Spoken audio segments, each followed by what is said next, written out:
আজকে সকাল থেকে একবারে ঝলমলে রোদ উঠেছে, তাই ঝলমলে রোদের দিনে একটা ঝলমলে কবিতা শোনাই পূর্ণেন্দু পত্রীর।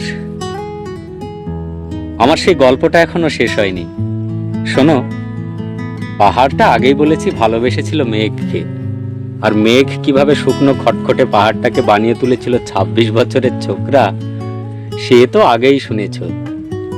সেদিন ছিল পাহাড়টার জন্মদিন।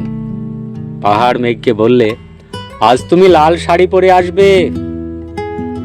মেঘ পাহাড়কে বললে, আজ তোমাকে স্নান করিয়ে দেব চন্দন জলে। ভালোবাসলে নারীরা হয়ে যায় নরম নদী, আর পুরুষেরা জ্বলন্ত কাঠ। সেইভাবেই মেঘ ছিল পাহাড়ের আলিঙ্গনের আগুনে, পাহাড় ছিল মেঘের ঢেউ জলে। হঠাৎ আকাশ জুড়ে বেজে উঠল ঝড়ের জগঝম্প। ঝাঁকড়া চুল উড়িয়ে ছিনতাইয়ের ভঙ্গিতে উড়ে এলো এক ঝাঁক হাওয়া। মেঘের আঁচলে টান মেরে বলল, ওঠ ছুরি, তোর বিয়ে।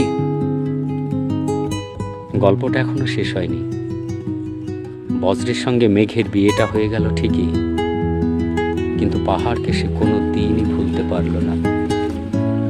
বিশ্বাস না হয় তো চিরে দেখতে পারো পাহাড়টার হাড় পাঁজর, সেখানে থই থই করছে শত ঝর্ণার জল।